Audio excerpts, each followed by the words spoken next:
Welcome back to Georgina Life. So, did you get any money back from your taxes this year?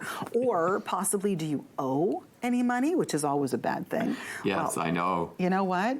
We're going to find out what to do, how to react, how we go about maybe saving ourselves with Ilan Kibel. And you are Vice President, licensed, I got to look, insolvency trustee, BDO Debt Solutions Canada. Welcome to Georgina Life. Thank you. Thank you very much for having me here.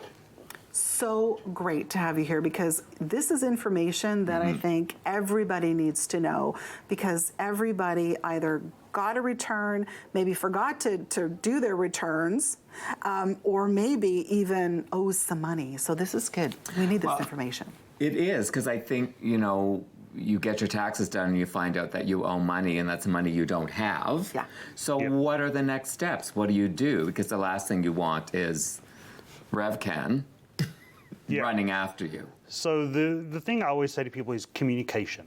Okay. You've got to get in touch with them, because they will walk you through it. They're there to help you. They're not there just to collect. So definitely important to reach out and say, okay, I owe the taxes. What can we do? Make a payment arrangement or something along those lines. But to go radio silent could be pretty costly. Well, and that's the thing. I mean, some people don't do their tax returns. And I mean, why don't people do them? So it's interesting. There's a survey that 1 in 10 people don't do their taxes. And as Canadians, we all have to do our taxes. You're required to do so. And there actually is no reason why people don't do it. So I know for myself personally, this time of the year, even though I'm an accountant and that, I get anxiety. It's a tax year. You've got to file these returns. So it becomes pretty daunting. So some people don't do it because of that, and other people just don't think there's any value in doing it. They may not be getting anything back. They never got a lot of money, but you could be giving up. It could be costly to you, especially if you could be getting the benefits the government has out there. So you've got your child tax benefits, your Trillium, the climate incentives. These are all things that people could just be leaving on the table. And it could be a costly thing when you may need the money more than the government does at this point. Right, because it's true. I mean, I did hear, I think there was an advertisement that said, if you can qualify for anything, for getting some money back or for your child tax credit, that's based on your tax information, correct? Correct, yeah. Yeah, the government needs your information to know what you qualify for. Right. So I got twin boys who are in university, same age, different universities, but they both getting money back, different amounts because the circumstances are slightly different, but they're still getting the benefit of these things that the government has. So it's in everybody's interest to actually get this filed.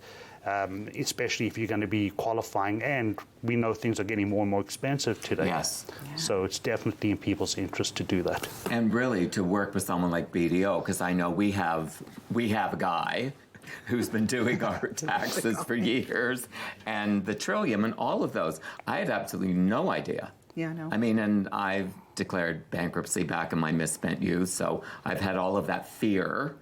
And you've got to find out what's out there. I'd love to. I believe you said make sure you don't leave anything on the table. Yeah. Because you could be leaving a whole bunch of money on the table if you don't know. Yeah, I mean, we've just recently had an individual who hasn't filed the return for almost 30 years. He's got no idea how much he's left with the government that he could have got the benefit of. And after 10 years, you cannot go back, right? It's sort of carved in stone that once they've done that assessment on you, they call it an arbitrary assessment. It's carved in stone if it's more than 10 years old. They're not going to go back and do reassessments and adjustments. So it's key and critical you get that done.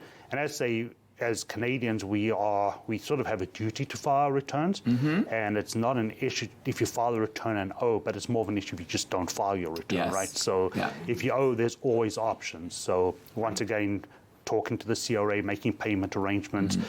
We offer free initial consultations to individuals. Beautiful. And there's no obligation, and we go through all the options, right? Go and make a payment arrangement. If you have a home with equity, can you use that to pay down some of the debt? Can you consolidate some of your debts to use to free up some money to help you pay? So there's a whole lot of options that people have, and I always say to people, there are always options. It's just dependent on your circumstances. Well, and we have to get past that fear. Yeah. Because we're all scared to death that something awful is going to happen.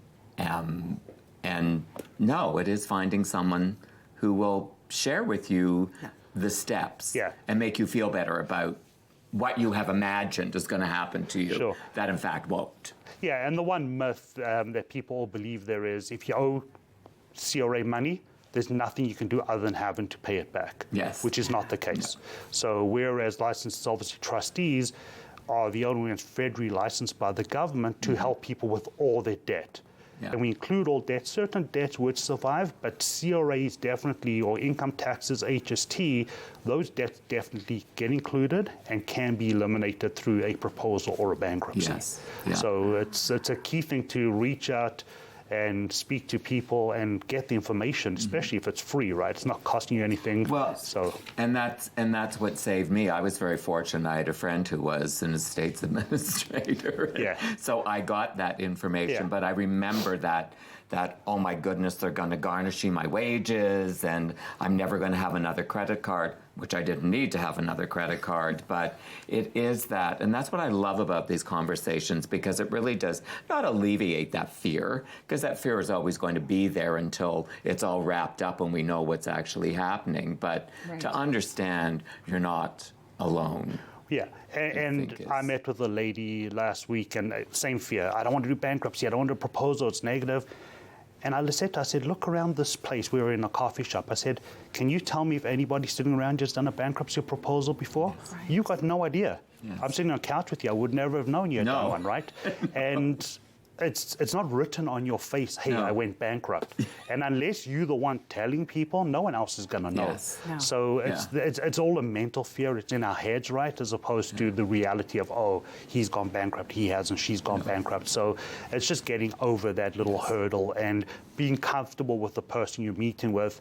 You said you had a friend who was an administrator. Yeah. You don't need a friend who's an administrator because it's free initially.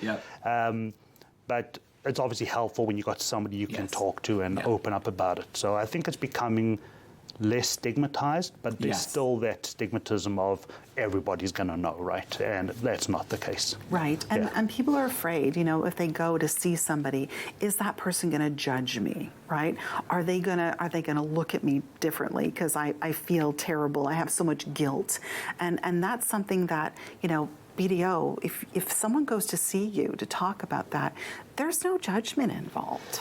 Yeah, well, first of all, if you walk into one of our main offices, no one knows why you're coming there. You could be coming to do your taxes, you could be coming to sell a business, you could be coming to do anything. Yeah.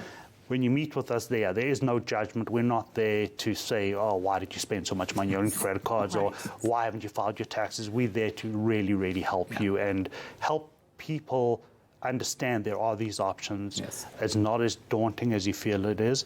And as I had a gentleman who was on CPPOS, he said to me, I should have done this many, many years ago. I owed CRA money, and I'm actually I have more money left over now living on CPP and OAS than I did when I was actually earning a proper income, because now I understand. Yes. Right? So it's all the education that's given through the program that helps people dealing with every debt, including the Canada Revenue Agency debt. Right. That knowledge is power. Absolutely. And it really is. Absolutely. And we're already very vulnerable when we're going in to have that conversation. True. So great to have someone who reinforces that. It's going to be okay because we're here to educate you, so you know. Yeah. Love it. Where do people go for more information or to get a hold of you? So the BDOdebt.ca is our main website where you can reach out and find somebody within your area. We've got offices all over Canada from coast to coast, so you'll be able to find a location that suits you. There's a toll-free number, 1-855-BDO-DEBT, that you could reach out and call that number. Thank you so much, Ilan. Nice to meet you. Thank you very much for having me. It's been a pleasure. Great. And listen, Georgina, don't go anywhere. Much more coming up on today's Georgina Life.